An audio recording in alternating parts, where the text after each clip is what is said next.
Hello, hello, everyone. We're We're back. back after 2 months. Hey. We are back. Oh, so good to be with all of you. My name is Hamida Bagarathi, pronoun she, hers. I have the joy, the honor, the pleasure of leading out our news learning communities. I'm our director. Um, just so glad to have been on a hiatus, get some time to breathe, think. And I'm joining you from the land, the unceded land of the three council fires, the Sauk, the Fox, and the Wyandotte. And to bring that heritage into this space, in our last season of Centering Justice, we talked about healing. We talked about the councils we build. We talk about how do we know what we want? How do we know what we know, right? And uncovering that deep knowing from the blueprint that is already inside of us. There are ancestral blueprints that we are drawing upon that goes back to our ancestors, Come our on, you who better might say have it. native roots, indigenous roots. It's so much more than just us. And today we're going to continue to talk about how we reset and resist, and really thinking about who helps us heal. And spoiler, you're going to be a large part of that for you. Also, really excited to welcome back to Centering Justice, Dr. Mishelle Rodriguez. Amazing. Who is who is Very excited to be continuing to here. help us. And who's helping us to think about how do we heal. So I wanna rep Mishelle a little bit because she is so humble and comes in like a silent sleeper. She founded her own mental health practice, Collaborative Change Makers, in Washco, and is a psychologist that served our community for over 15 years. Also founded the Melanin Collective, an online psychoeducational resource for folks. And her work focuses on empowering people to break patterns and create change in themselves, their relationships, and their communities. And want to give a huge shout out to Mishelle. Really excited to hear more from Dr. Mishelle Rodriguez. Also want to name y'all, after 2 months of a break, you're going to see we're kind of a new CJ, right? We made some shifts, which I'm going to talk about a little bit later. And we're going to try some stuff out and see how it goes. And we're going to want to hear back from you, how you experience it at the end with our survey. So get ready for some newness. New September, new CJ. Gonna pass it over to Yo Deep, to also who is my co-conspirator, co-accomplice. Also want to shout out Carly on the DJ Carly, and also Zach, who's also a co-conspirator and accomplice. But go for it, Yo Deep. What you call me yesterday? I was your partner in crime too. And I Yes. was, oh, I'm not talking about crime on a, I guess I talked about crime on a recorded. I was like, in certain places that could be problematic, but I love the sentiment. And what up, everybody? Yodit, she, her pronouns. I have the delight of working with Hamida at New. Y'all, I am mom to a brand new teenager this summer. So I am, in addition to balancing work, I said to him this morning something to the effect of, we are both learning how to exist in this new paradigm. So I would hashtag boy mom, and delighted for our new season.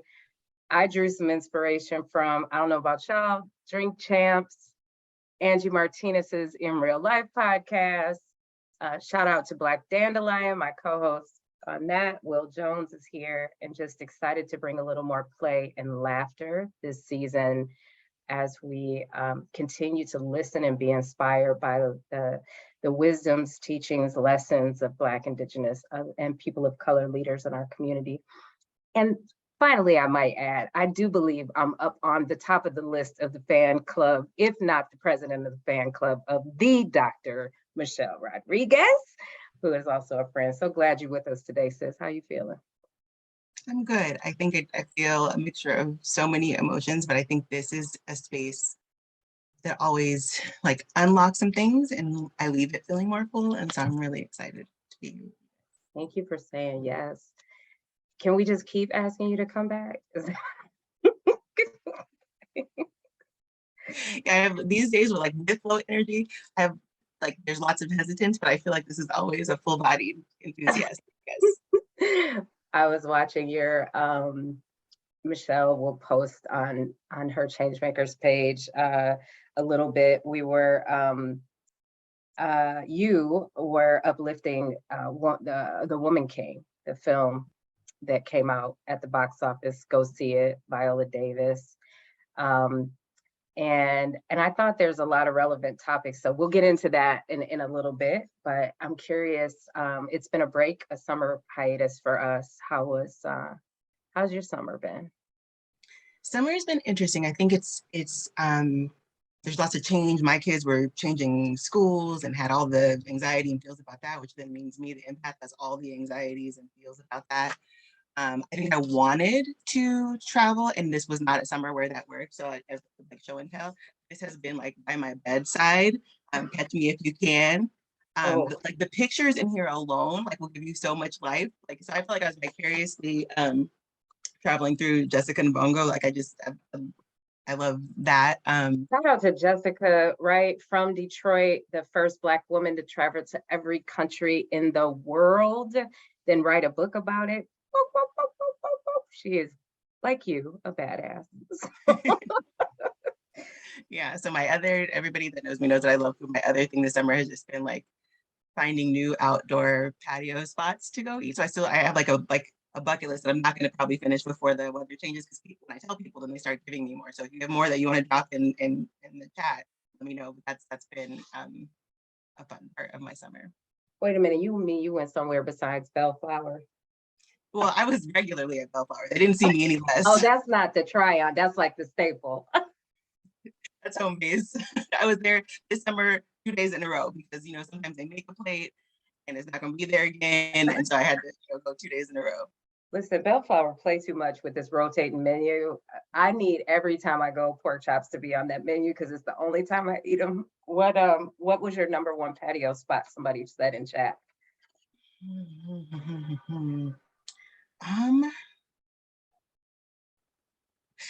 Sheesh. I'm like trying to it probably is honestly still Bellflower. We had yummy, it wasn't a patio, although they have one, but we had yummy summer lunch at Zola Bistro. I can still taste that cheese in my mouth. Remember that? Yeah. Mm. Mm.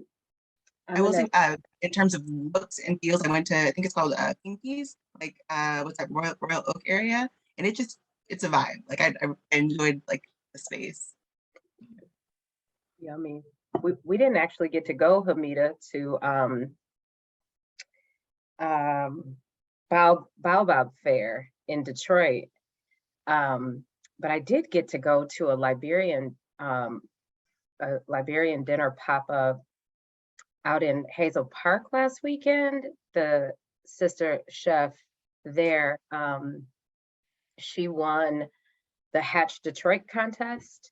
So I encourage folks to check that out. And they're popping up all over the place as they prepare the capital raise for their restaurant.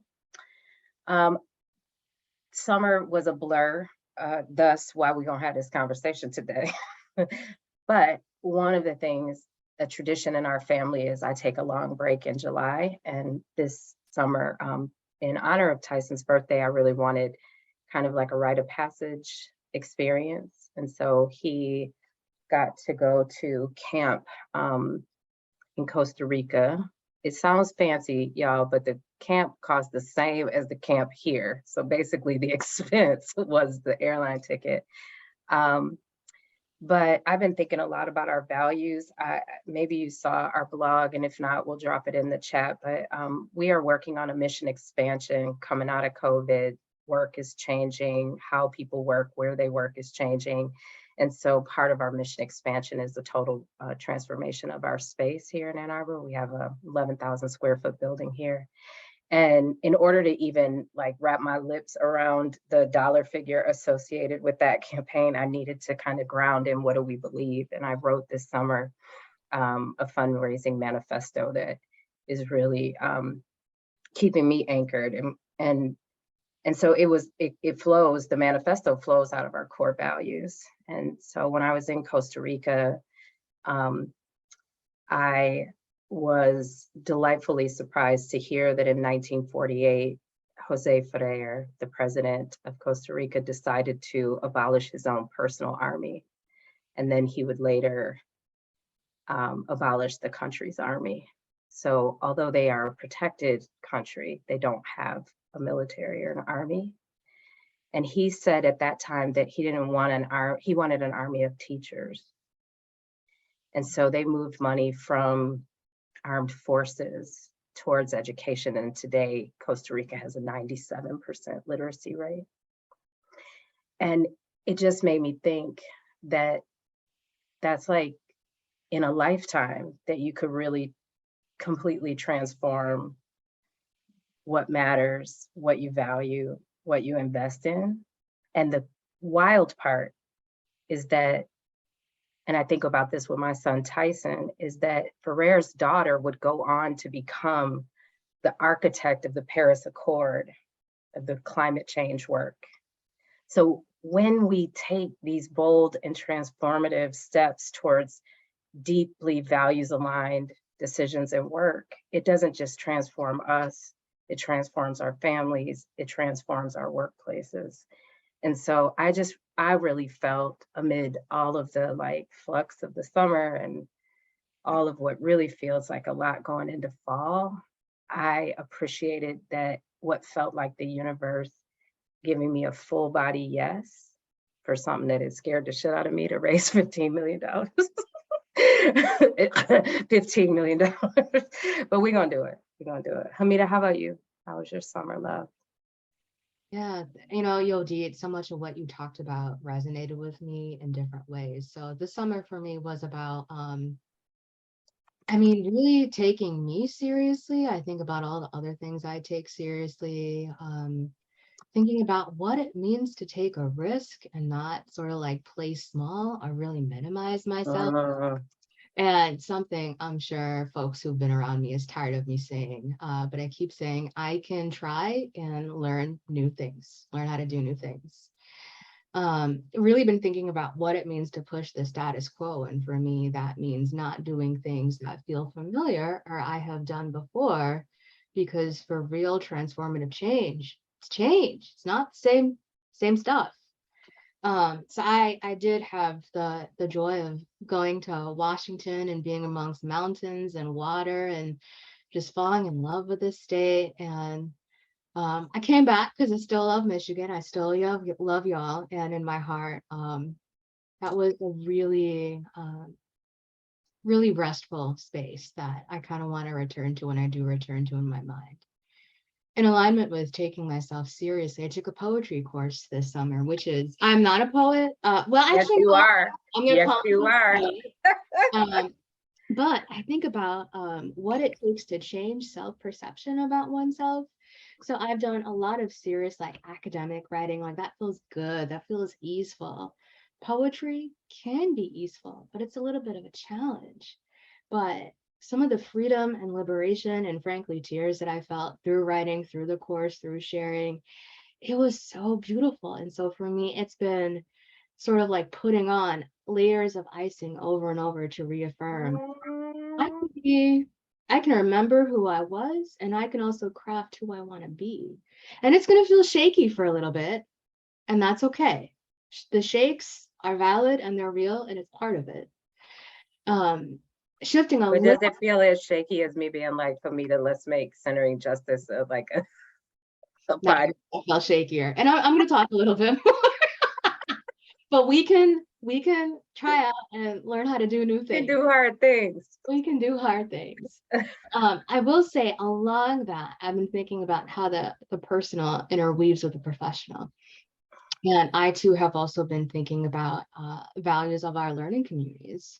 Mm, And really, how do we move in alignment in a way that feels good, that we're actually on purpose, and alongside the folks that we are seeking to connect with, work with, grow with, cry with, learn with, and not like telling folks what they should need or whatever else. And I'll talk a little bit more about this in just a few seconds. But for me, it's been really thinking about how do we actually work alongside folks, think alongside folks, and be really receptive to possibilities. So I will offer that Yodit has been great so far in hearing some of my ideas. And I'm in brainstorming mode. I'm in non-linear thinking mode. I'm in how can we think about our North Star and get there in a way that really focuses on what we hope to accomplish in perhaps unconventional ways. So Yodi, I can learn new things and I dig the unconventional. So clearly, y'all, you if you've been to Centering Justice before, it's a big already love. oh. I'm all like, I love you. You're doing such great work. I love you Thank too. you for caring about our work. Thank you. Absolutely, absolutely. When you stretch, like all of those folks benefit. So I honor that. It's okay. My sweaty lip, it's fine. We're gonna be okay with this. That's fine. You still cute.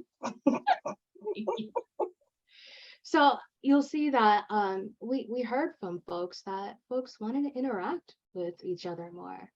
And so during our time today, we're gonna have some more time to interact with each other.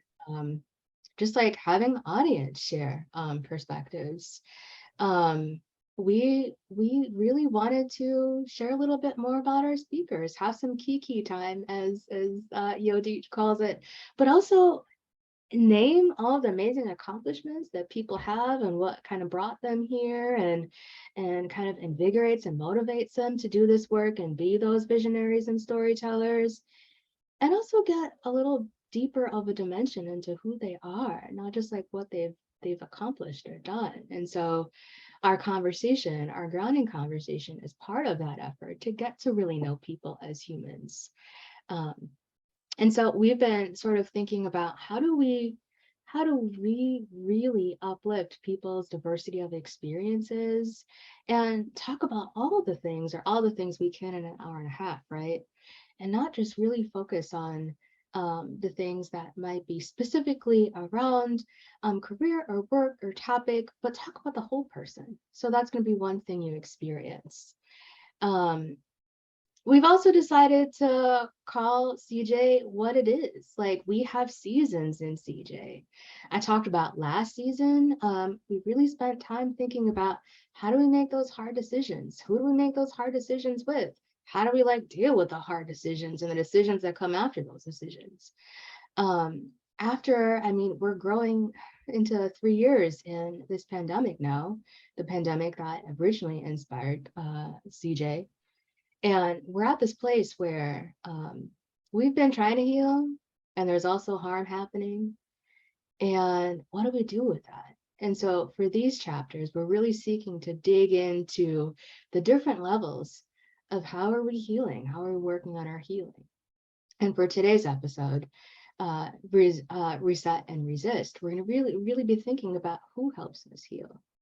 And we're going to have subsequent chapters that help us explore kind of how that looks like with our organizations and with our communities. And really specifically focus on themes that really uplift transformational change in all of those areas with a focus on BIPOC communities.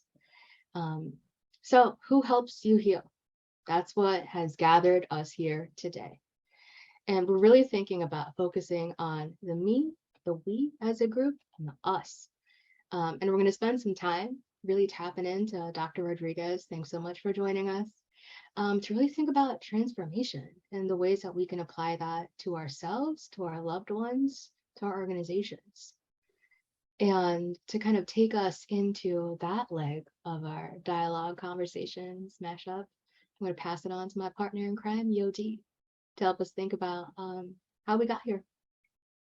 Yeah, I love what you offered, and I want to, if I can, just add like when way back in the day, Melvin and Ananya and I were getting started, it was from this kind of posture of reaction, right? And just like we've all transformed over the last few years, CJ is too. And one of the things that I didn't hear you mention that I do want to kind of foreground is that we spent a lot of time like in our heads, grappling with the issues that communities, people, organizations were facing, and the playfulness of the kind of, you know, remix on CJ is to help us find balance between the hard work and the right to joy and play and laughter, which we talked about last season.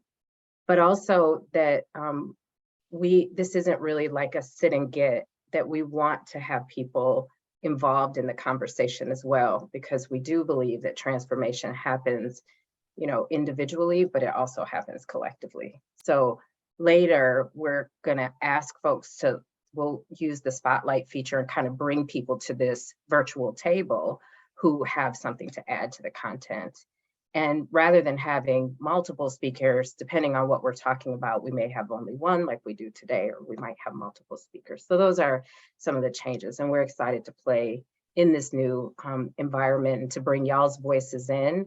It isn't any single group, identity or otherwise, that changes the game. It's all of us together. So I know for me, in fall of 2020, we had Ambra Redrick, who's the CEO of Teen Hype, on with us. That's the person I could think of, Angela Barbash.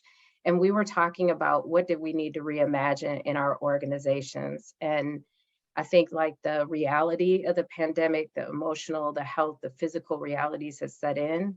And many of us that were leading organizations were like, wait a minute, how are we gonna do this?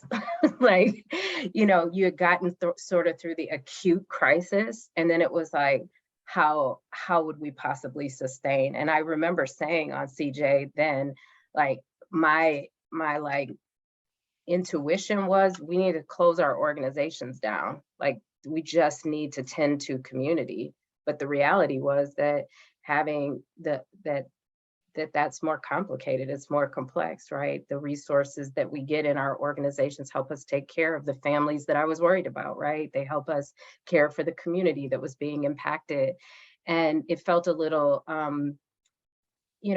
certainly it was lofty, but what would come out of that for me were things like the establishment of our flexible time off policy, the increase in now all new staff have to take 3 weeks off a year. We close the organization down for 3 weeks a year, and you can take off up to as much time as you need. So even though we couldn't do the audacious, like just stop, it did teach us some things, as has the last couple of years as well. And yet, I was telling one of our colleagues this morning, I don't know if it's the frenetic energy of like the change from summer, from being at a different energy level to moving into fall, where at least in my family, like school kicks up and extracurriculars and things are happening at work. And now even adding in, I'm doing both virtual and in-person work, right?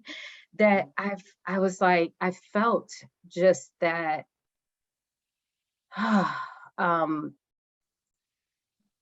the weight of that. And then I still have so much unresolved trauma, Mishelle, from and like more like collective trauma. I mean, I did ultimately contract COVID, but was vaccinated, boosted, that sort. So it's not the same as when 50 people I loved between 2020 and 2021 are adversely impacted by COVID, but there's still something there. And I feel like I see it in others. And so part of like today's conversation was, what does it look like to resist that lure of getting right back into it after that summer break, without kind of a check-in? What does it look like to resist hyper productivity, hyper individualism. What can we offer to each other, both, you know, in community, but in the workspace as well. So those are just sort of the things I was holding kind of coming into today's conversation, or as maybe as an impetus for the conversation.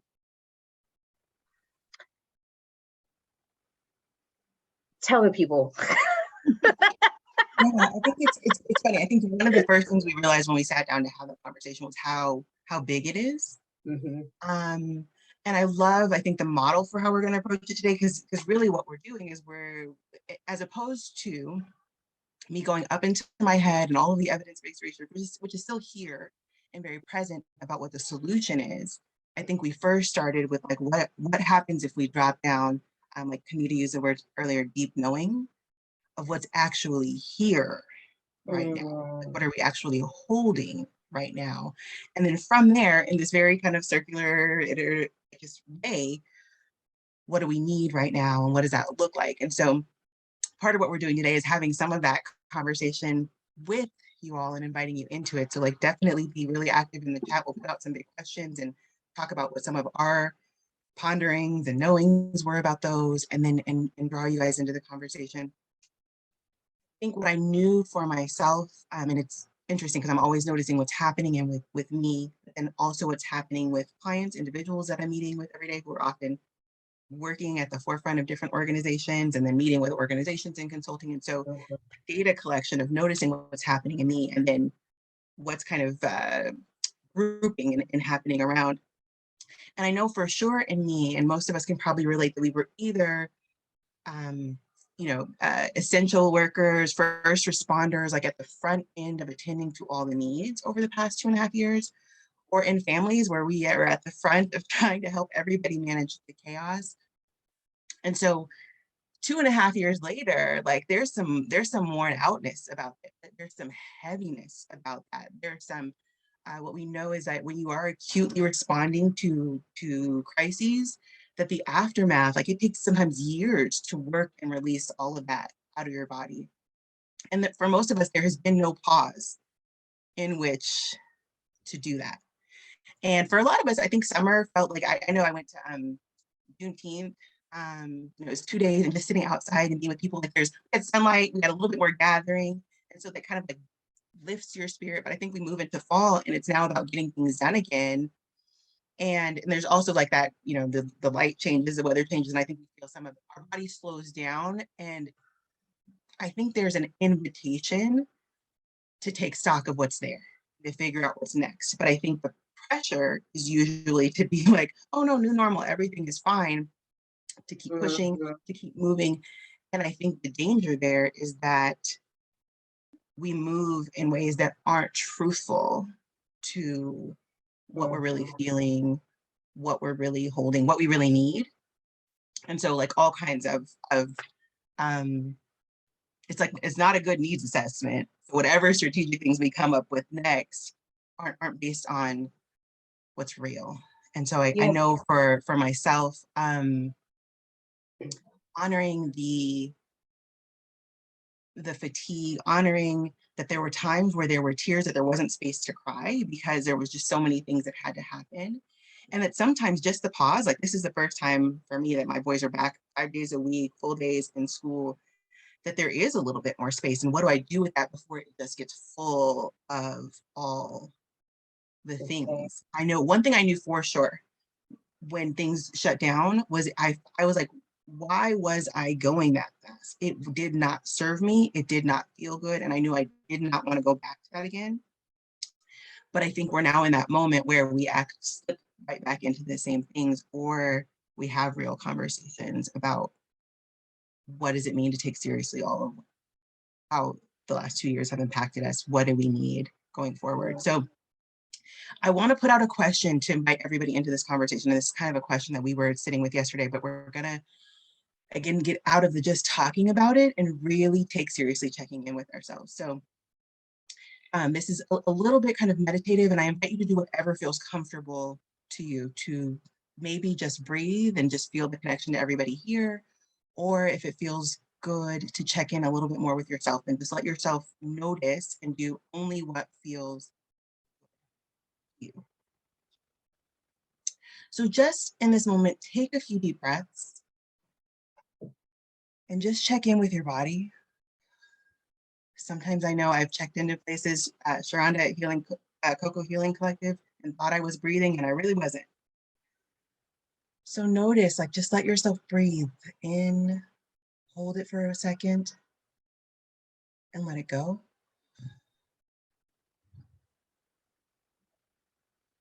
Breathe in, hold it for a second, and let it go. And let yourself find just your own slow, deep, relaxed breath.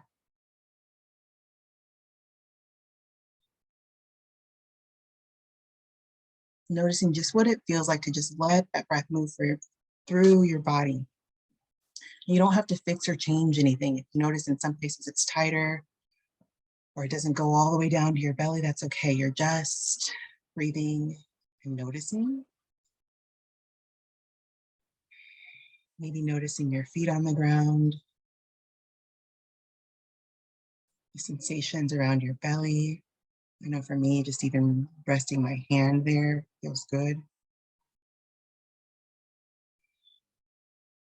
The sensations around your heart and your chest.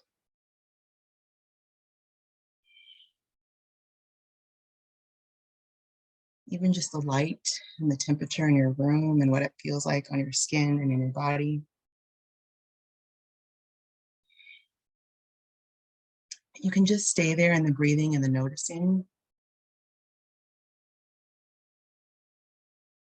And notice in your body where there's heaviness maybe, or tightness, discomfort.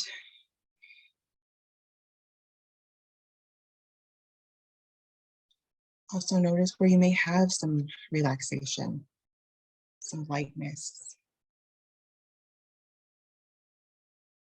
some sensations that feel good or comforting.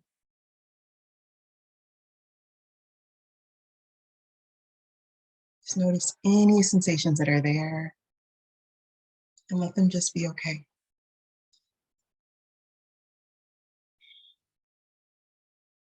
Almost imagine like the gingerbread man outline of your own body and just see what's happening there and what your body's holding.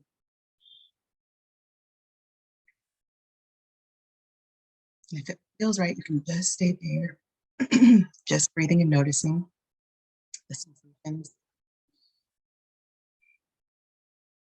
If it feels right, I also invite you to just get curious about what those sensations would tell you. If they could whisper to you what you feel right now, what you need right now,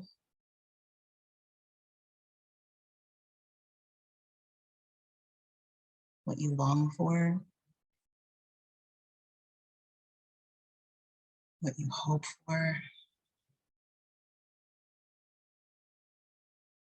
what you want to just put down, let go of.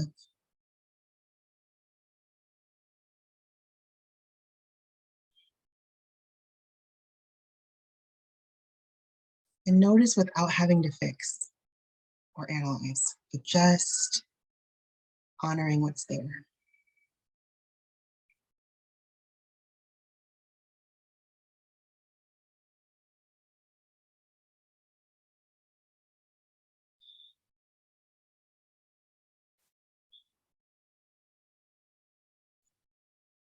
And again, if it feels right, you may just stay there because there may be a lot and you want to just hold space for that, and that is perfectly okay. But I invite you to also maybe imagine a different gingerbread outline. And maybe that's the avatar of how you feel like you should feel in this moment, how you should be performing, how you should be showing up. Maybe notice all the voices in the head of that avatar and where they come from and how they feel.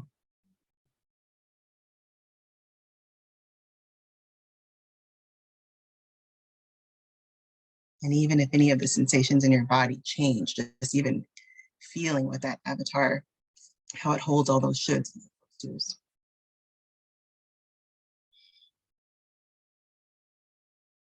And just notice you, how you actually feel, what you're actually holding, and what that feels like next to that other avatar.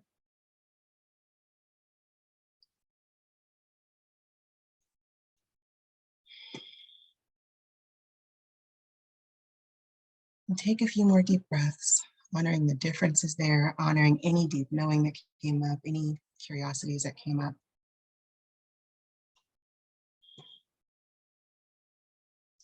And you can kind of stay here, just breathing and noticing.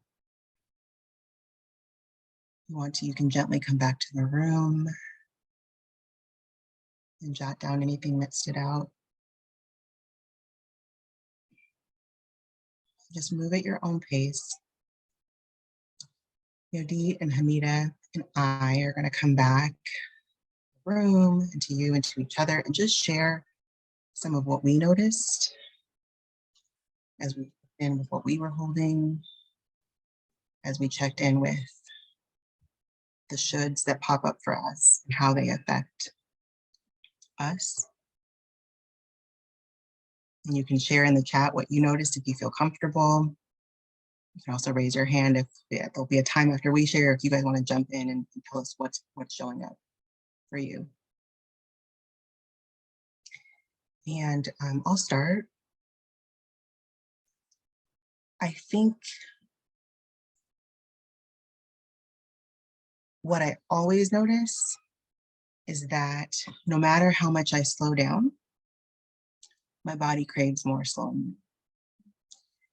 And so there's a real conflict between having a full caseload and a practice full of people that I absolutely love serving and showing up for, having two little boys who need a lot, talk a lot, feel a lot, think a lot, dream a lot, but it's a lot. There's voices that tell me I don't do enough, that there's an endless list of things to do, but my body is frequently there if I will stop and listen to it, saying like, it's too much, it is all too much. Where is the next rest place? Where is the next pause? Where is that person who can hold some of this with you? I think the other thing I've noticed, like even now, if I stop, there's like gentle tears behind my eyes that want to come forward and tell me things that have like been building up in the queue.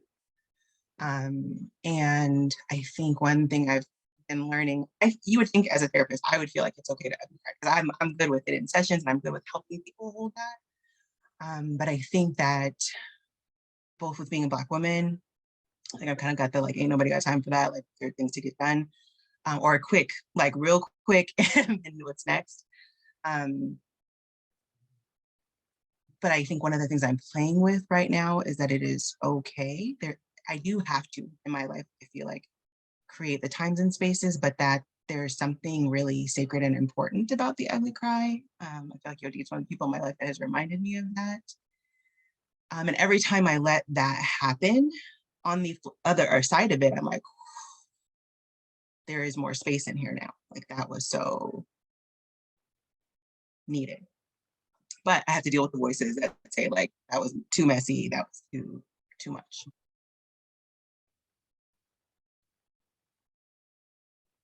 What about you guys?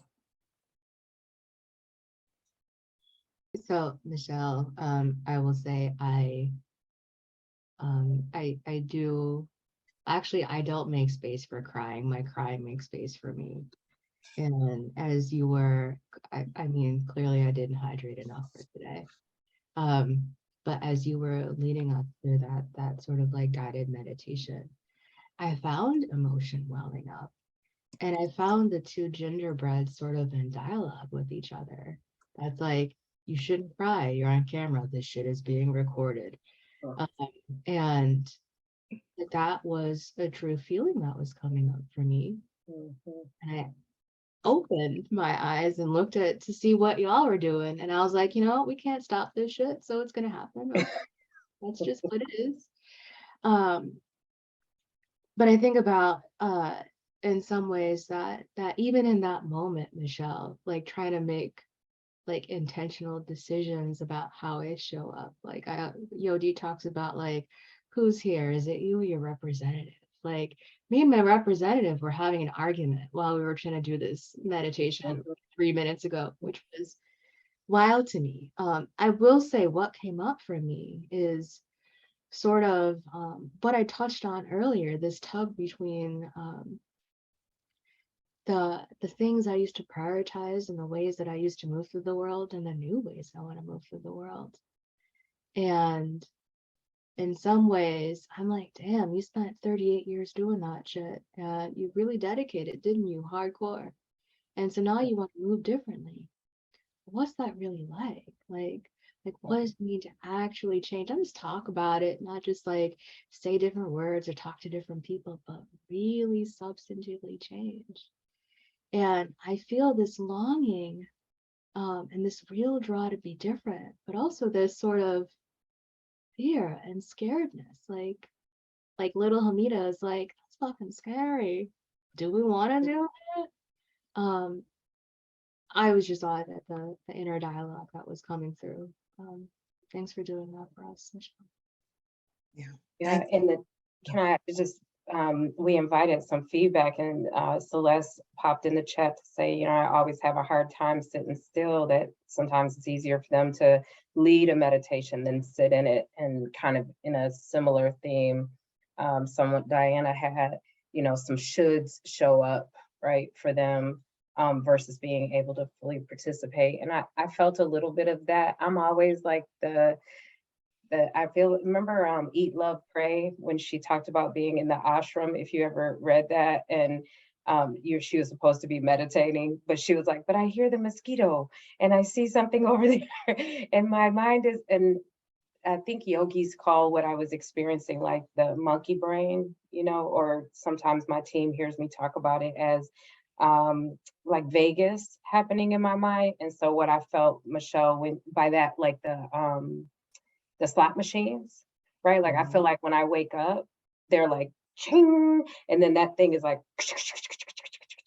and it's a whole bunch of like genius and magic. It's also a bunch of head trash, which often is when I put the representative, you know, when the representative enters the room before me, right? Because there's like the dare to dream those big thoughts, the dare to do those things, or as somebody said in the chat, the like, who am I supposed to be in this space right now? So like what helps me heal is that what the breathing did, that is like got me here in this space right now, as opposed to where that trash often starts to like stink.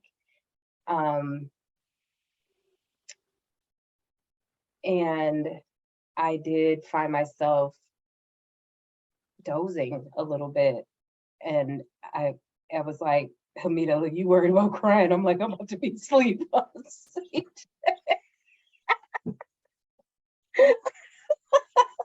I heard Avatar and I was just like, and floating off, which is just a sign of like not having enough rest. You know, the busyness in my mind. Yeah, Eileen, the distractions showed up. Yeah, before they did. Yeah, just a lot going on there. And I think for me, what I love about this is that like we drop down into what's real. I remember going to a mindfulness workshop, and I have taught mindfulness. I can really resonate with what somebody was saying about the guiding. I've taught it longer than I've practiced it. I think I'm even better at teaching it now, because I'm like, I could teach mindfulness for people who don't like mindfulness, because that's me. But one of the things that freed me up was being at a mindfulness retreat where they were like, whatever happens, like, kind of like Vegas, whatever happens in mindfulness is what's supposed to happen. If you fall asleep, your body is telling you that is exactly what you needed right now. You know, like if you find the distractedness, that busy brain, like it was there before, but now you're with it. You are noticing it. You are noticing like I sometimes I'll say like, oh wow, my brain is working so freaking hard for me. And I can breathe with it and notice it, as opposed to it's doing that in the background anyway. And now I'm even like you talked about that, the war between the avatar and what's really there, they're doing that all the time. And it's showing up probably in your behavior.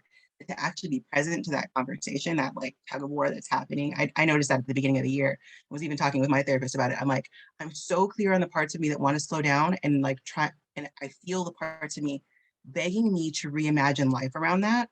Mhm. I'm also clear that I have a ton of student loan debt, that I am 40 something and need a retirement. Like, so reimagining my business around rest is like, and I have to honor that both of those parts love me and want to protect me, and that they are asking me to have a real conversation around all of that, not to just pretend as if, oh, like it's just like Pollyanna, like, oh, we just wish it to be so, and it's so, like it's not. Mhm. But I think often we power through or fly over that and just don't hang out in it long enough. The last thing I'll say about that is I can sit in my stuff longer when I'm doing it with you guys or with somebody else. So like as a therapist, or even for mindfulness, sometimes I need to be anchored in relationship to it. Because if not, I'm gonna be like, I'm breathing for 5 seconds, it got uncomfortable or distracting, or just not enough was happening. So I whoop, like off to the next thing. But I'll share really quickly. Yuri and I went to breakfast at Zola's where you were talking about, and there's something about even in conversation, and food also slows me down because I'm already savoring. I'm here with all my senses, and there was a way in which even the conversation just felt like we were bringing up what was coming up for us and taking turns in doing that.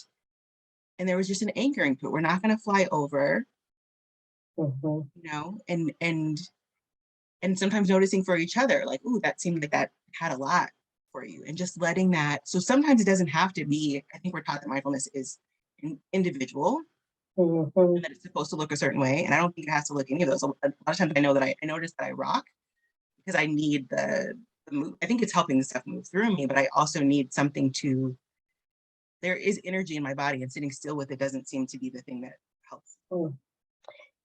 Can I say about that rock? Resma Minicum, who wrote My Grandmother's Hand, talks about it as a primordial rock, right? And that it is in some way the way we're returning to, our womb homes, right? As a way to self-soothe.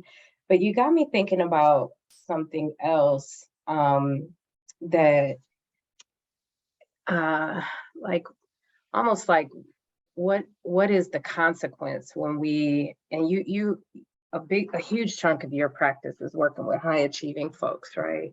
So I think those are my peers, those are many of the folks on this Zoom, those are our staff, like folks who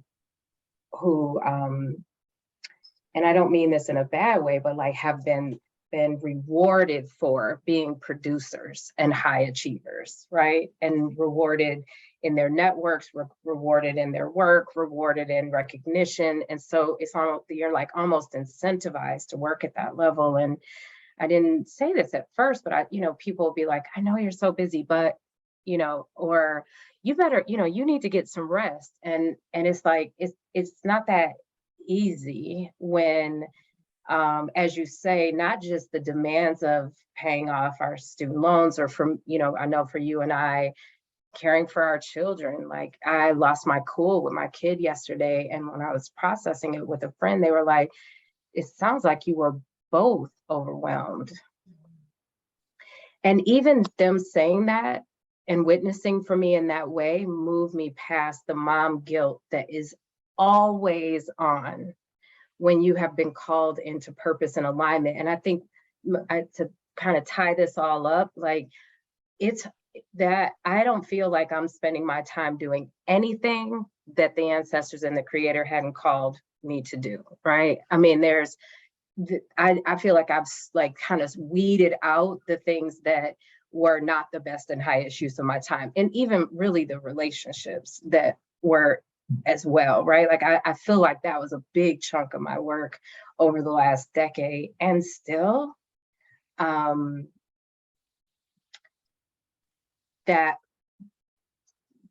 it feels sort of full. So I wanted to like, I want to take seriously everything that I'm holding and feeling. And I'm not always sure what that looks like. What I know for sure is it's not like the massage. We all shout out Sharonda and Coco and a massage or a bath or even breakfast and time with friends or journaling or what have you. But this for me feels like more in my bones, if that makes sense. Yeah, yeah, and I think I want to add too that it's I work primarily with high achievers who are BIPOC, primarily high achievers that are Black, and so the cost and the risk of not being together, coming undone, pausing, like it is very real and it is very different than their counterparts that are white. And so I think just even like honoring that. And it's funny because what I'm about to say is skipping ahead, but it's just going with my intuition and with the relationship that I have with you. I think it's like, I think we have to listen to all the stuff that shows up. And I love what you said, like you are absolutely doing the work that your ancestors have given you to do. But I also believe that when you slow down and like when we're together, that you know that they want rest for you too. And you know, one of the things, and again, this is skipping way ahead, but that we came up in our conversation yesterday was that to reimagine like requires a level of faith. It requires stepping out of scarcity. It requires believing that there has to be a way, that the feelings in our body, the urgency of if you and Tyson are both overwhelmed and something has to give. And I would demand that for you. It's funny, like when he was saying like some of those things, it made me so mad at the masculine ways that we've been told to show up around our emotions. It made me so, you know, made me mad at patriarchy, it made me mad at all these things. And yet, like for me, I get so stuck in my own stuff that I don't get mad enough at it to demand something different, to say that there is an urgency of the now in my overwhelm, that I am at capacity. And I may not be able to figure it out together, but I like in a circle of just even the three of us, I know that I can figure out, we can figure out that we can hold more together. And so I think that I think that often what happens, and probably most of us saw this, is that right when we want to say, oh, I have a longing, I have a need, I have a want, I'm at capacity, another part of us shows up and says why it can't happen. And so then we stop and we move away, as opposed to what if we lean in? What if we dropped deeper? What if we imagine that no is, we've been socialized also, and we may not have a perfect yes. And I don't know if you, I mean, I don't know if you want to talk more about that, but you talked about that earlier, that like your intuition and body said we need a full stop, and that wasn't possible. You stayed with it long enough to imagine something else, and you've created, I've been in tons of spaces with you over the course of the pandemic where we laughed and cried and danced. And I think sometimes this hour and a half has been a time in my month sometime where I came, I didn't think an hour and a half was going to change anything, but I came and I connected and I breathed and something shifted inside. And I think I know that so well in my work in therapy, that people are afraid to look at what's there and sit with what's there. But when we do it piece by piece, week by week, moment, breath by breath, something unlocks, and we have to have the faith, and we have to have it for each other to bring us back to doing that work. I'm gonna just say quickly, I think I have figured out how to take, like, I know that I need longer breaks because it takes me a couple days to like get off of the ceiling, right? So I've extended the time off that we take. I've made, you know, as I mentioned, a ritual of taking a lot of time off over the summer break when the sector is a little bit more quiet. I'm telling you what I have not done. I have not figured out how to set my inbox on fucking fire for when I get back. And I have not figured out how to return the Nextel beepers or the chirp thing so we can just abandon email altogether, because that is the thing often, like real talk, that is about to take me out, is the parts of me that want to be able to step away and to exist in a system that thrives in hyper productivity and in busy and so I do out of office replies, and I'm very clear about my boundaries. I've even learned to make fun of that, like don't email me because, you know, I'm not going to answer you and all of that, but it doesn't stop. And so I just want to name that, because that I'm saying it out loud because I hope it will birth as was the case in the fall of 2020 that birthed some of the, changes, incremental changes that we were able to make. I hope maybe that births for us some new ways to be in relationship with these systems that reinforce that hyper productivity. I mean, I don't know what's coming. Yeah, I mean, there were so many thoughts that came up, Yodit, when you first shared. I thought about how I do think about rest, and rest also entails, like, for me at least, and I'm working through this, like guilt or thought that I should be doing something else with my time. Like I was a bit stressed yesterday, and I was like, let's make lunch. So I'm like, let's chop some mushrooms. That'll be relaxing. And I'm like stressfully chopping mushrooms. It was actually pretty funny, looking back. But I mean, in all of this, I've realized, like, this is sort of, I believe this is my responsibility to hold. And I believe that really trying to take myself seriously and not like having rest as another agenda item that I might get to, or if I don't, I'll just table it to the next meeting, which is some of my behaviors that I've done. And I mean, what also comes up is really when I desire rest or to do something, taking myself seriously and following through on it, just like I would a promise to my boss, a promise to a friend, just like I pay my rent on time, like those dates and times and timing, as a person, that also is valid for me. I just think about like how I keep my word to myself, how I keep my commitments to myself, and am I committed to myself? That's been a question I've asked.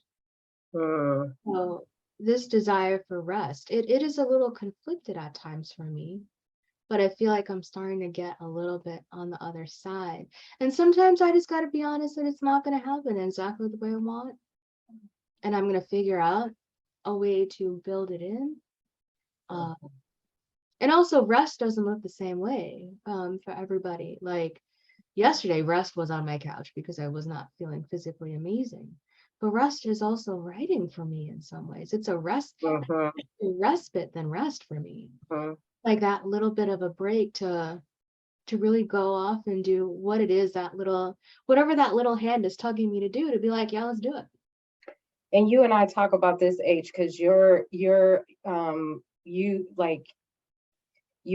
rest is often work that you do with and for yourself, right? And whereas for me, rest is in the care of community, right? And it is more collective in that way. I wonder what we got some stuff blowing up in the chats, and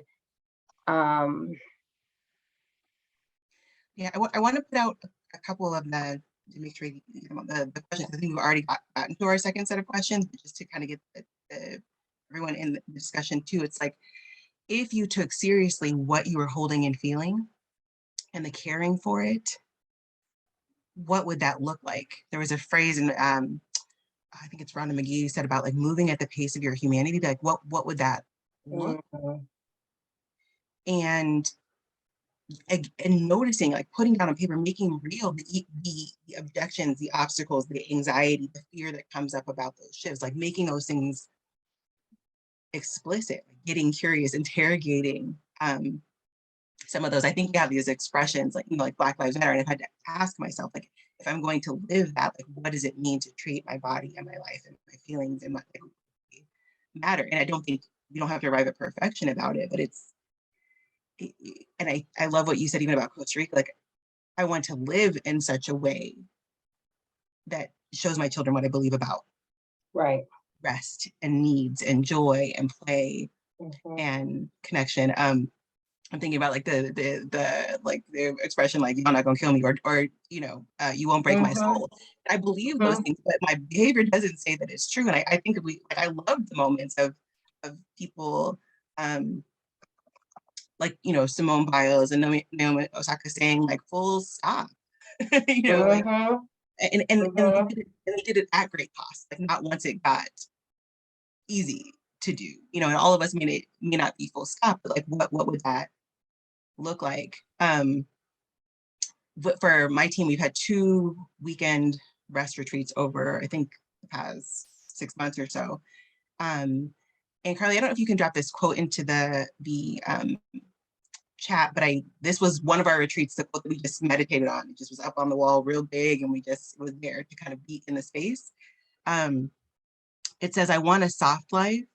I want ease. I want relaxation. I do not want to hustle. I do not want to grind. Grinding wears you down to a brittle nothingness. I do not want to work my life away. I want enjoyment and rest, not as rewards, but as practice. My life will be a practice in joy. And I don't think I know what it means to live into this in its absoluteness, but I do know that it's so deeply to that brittle nothingness. I know what that feels like in my life, and I think that even if you think about birthing, there has to be a lean in, and then there has to be a catch your breath. And I think some of us are leaning in so much that brittle nothingness is right there, and I think, even what you said about emails, like, if we're not listening to our body, it's almost like when you just keep turning up the heat on that frog. Like, most of us, as like 80s and 90s babies, we know like what it was to not have email to attend to. We just keep getting more, or like now we have in person and Zoom. Like we just keep more and act like it's normal and okay to just one more thing and tell ourselves it's manageable when it's not manageable. Yeah, and I part of like why I surfaced that is that I think there are some practices and some things we do or that are influencing that, like one of the pieces we wanted to explore today is like, what does a reset look like, right? So when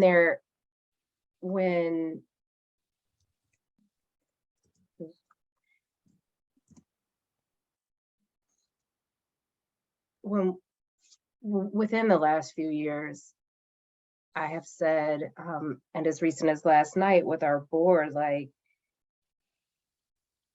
our organization, our sector, our field exists in large part because of human suffering.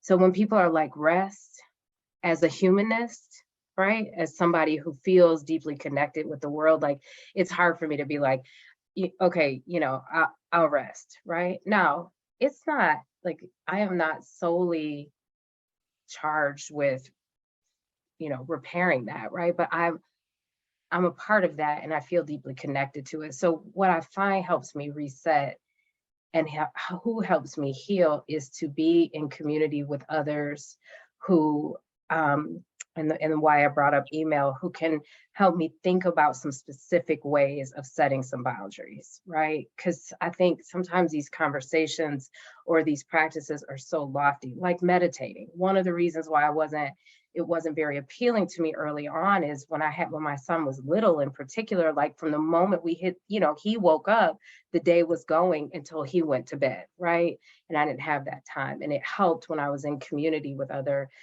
folks who practice, who would say 1 minute counts, right?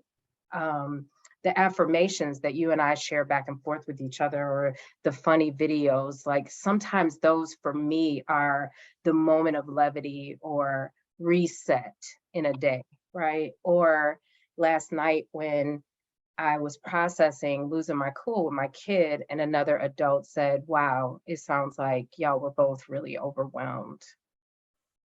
So I brought up the email because it's there and it like pulls me back into this dynamic, this kind of spinning, piece, and everything that's on the other side of that, besides the spam, for the most part, is juicy, right? Like, it's good, it's work to be done, but it's not always as like neat and clean to organize that. So the resets for me often come from my village, and they come in small and big practices, big vacation, but also rested throughout the day.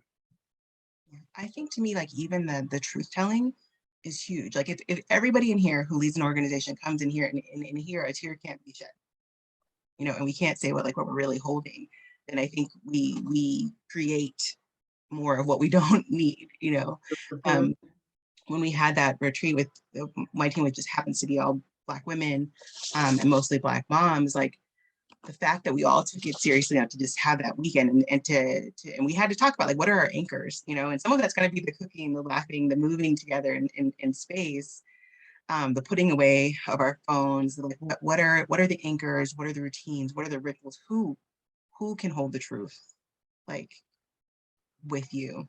So I Mm. do think we have to like get down into the practicals, and I'll put out kind of one of our last big questions is just like in the past few years, where have you found moments of rest? Where have you found spaces where you could drop down into the truth of your body? Who was that with? Who could you share it with? Mhm. Because I think something that builds like our faith and our ability to face the fear or to name the lies is to know that a lot of us have, Yeah. maybe not enough, but where was it and how do we do um, more of that, whether it's the 1 minute version or the 5 minute version or the weekend version or the, you Right. know. I want to hear that from others too. So I'm gonna drop those prompts in the chat, y'all. And if you feel like you might want to come on video and talk with us about your response after we hear from Hamida, we will welcome hands raised using the Zoom feature, and we can bring you on. Yeah, thank you, Yodi. And yes, we definitely want to hear from folks. I will say, Michelle, Mm. when you said that, something came up in me because I think I've shared with many people so far that I did this values exercise this past weekend, and it messed me up in a beautiful way. So, I mean, one of the first things that came up for me was this like really deeply unrestful rest, but still offered opportunity for rest in the Mm. future because there was a deeper knowing. And what struck me so hard is that like and I go back to my values whenever I'm unsure. Whenever I'm like, am I doing my job? I go back to our organization's values. If I'm like, am I actually doing what I think I was meant to do here on earth? Like I go back to my values. And it was different to see my values updated and shifted and their adventure, freedom, imagination, learning, and pleasure. And I laugh because I'm like, thank God learning's on there because I work for learning communities.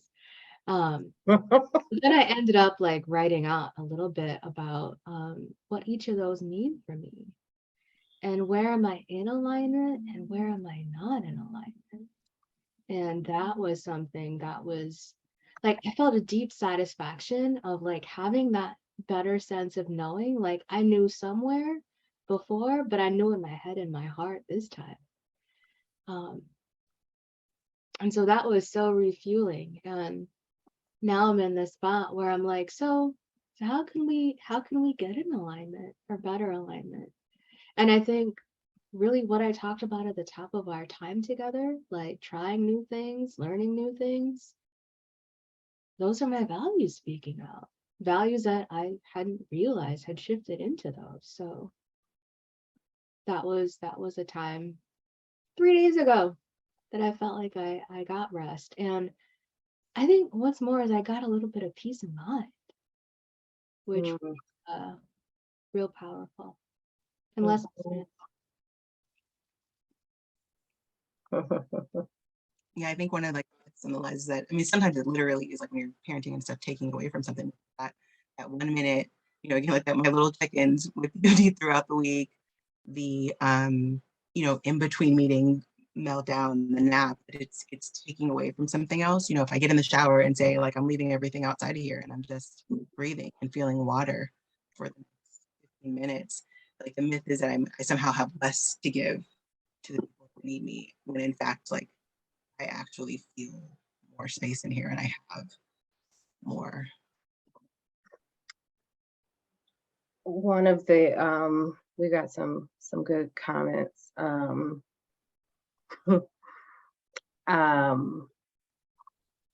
when asked like where have folks found moments to rest and what did it look and feel like, um, it felt like physical grounding and putting their bare feet on the ground, which they find restorative.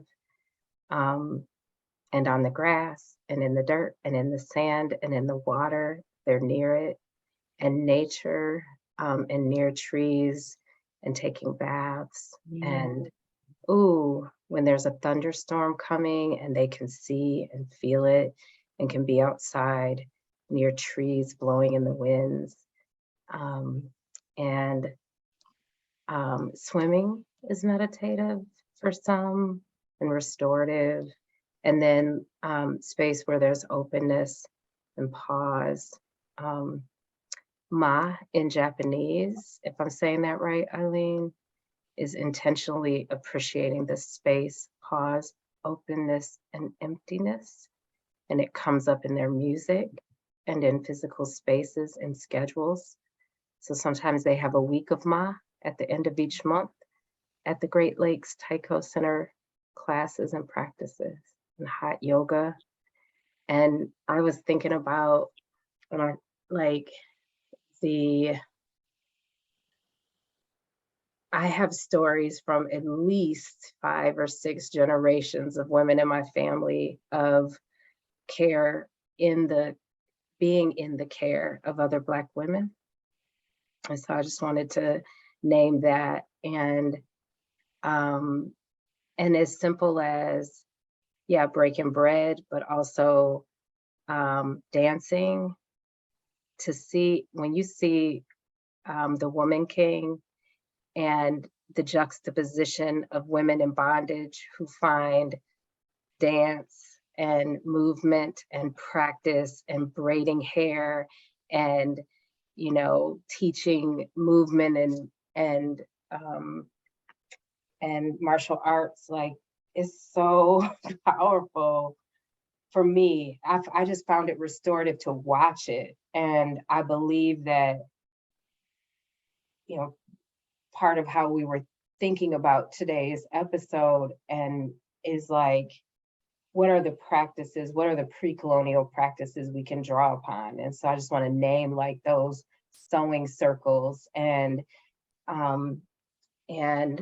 other collective practices. And one other quick thing is that this today that came to me, y'all, as y'all were talking, I think somebody else noted that they have a little seasonal affective disorder, and I do as well. I get sad in the fall. And then as y'all were talking, and Judy and Kaisha and a couple other people, I was reminded that this is the season, not just of rest, but it's the season of burning, of clearing, of ridding and purging the lands, right? To prepare for the sowing of seeds. So even just this space to remember and to be reminded and reconnected to the land, to have that ancestral wisdom come back up for me that, oh, that's why every September I want to have a conversation of how can we burn all the shit down, because that's what you're supposed to do. And yeah, the fall equinox, Judy, a transition for sure. Anybody want to jump up on the table with the virtual table with us to chat a little bit? If you look under reactions, there's a raise hand. It looks like that, and it'll put you on the board. Of course, we always prioritize BIPOC voices here, but welcome them all. I just want to chime in too on what you said about Woman King, because all things Viola right now are giving me life. The parallels between her memoir and the Woman King. I mean, she just brought so much, I think, of herself to that. And I'm going to try to stay away from spoilers, but also if you haven't seen it, that's already, like, that's a problem in it. So that has to be rectified quickly. But I think the thing that I see both in her memoir and in the film is like this idea that often we're afraid when we are truth tellers out externally. I think sometimes we forget to be honest with ourselves because we're so much in motion about what's happening inside. And I think we so much think, even in our communities, that it's going to be the external threats. But there's a lot of internal threats when we're not dealing with the stuff that's making space for the stuff that's coming up. And I really appreciate Viola in her memoir, and because I feel like it's somebody who I look at as so together, so amazing, so profound, being really honest about what's undone, and her talking a lot about like having to go back both in the film and in her memoir for the little girl and her for the parts that are hurting, for the parts that are tired, I think is just really, really powerful every time she talks about it. And I know, Hamida, when we were talking yesterday in our group, you said that like our bodies being tired of like having to be us. And that has stayed with me. And I think that the speaking it, like when you say that, it gives me permission to say that, yeah, my body's been doing that too. And I think one of my practices too, when I am tired, 'cause I also deal with chronic illness and things like that, is to let myself show up with ease. Cause I think my models are that I have to show up completely on. And that's too much energy sometimes. Just like I could do the same thing and just show up with ease and just be okay. And that's less wear and tear, that I can trust that other people can hold things and can do this work with me. That the ancestor that gave me this work can carry this with me. And I think that shifts me into a different way of being in my body as I'm doing the work, that also invites in more honesty, breathing room, space, healing, connection. So I just want to offer real quick. You broke my brain for a moment, Mishelle, which was great. Thank you. And that, yes, my body is tired of my bullshit. And at the same point, I realized I try to focus on purpose.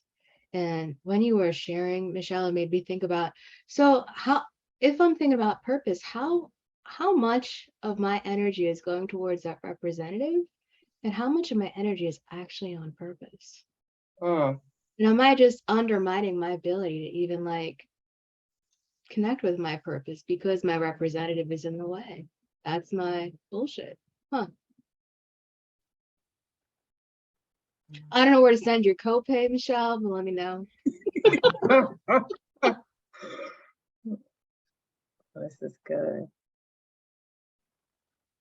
This feels like, I mean, a nice arc. I wonder if there's anything else either of you like feel deep in your bellies that you want this beautiful community to hear. Otherwise, I'm like, yeah, CJ, lots of nuggets here. And maybe it's time to let it rest. I think I'm just remembering like Resma again, and that like anything that feels too big to hold, we probably need to hold together and in collective. And so I would really encourage people to just even take these questions like back to your circles and your communities and sit with them, because I think we can imagine up a lot of ways to help ourselves move through all that we're holding if we just keep together with it, telling the truth about it.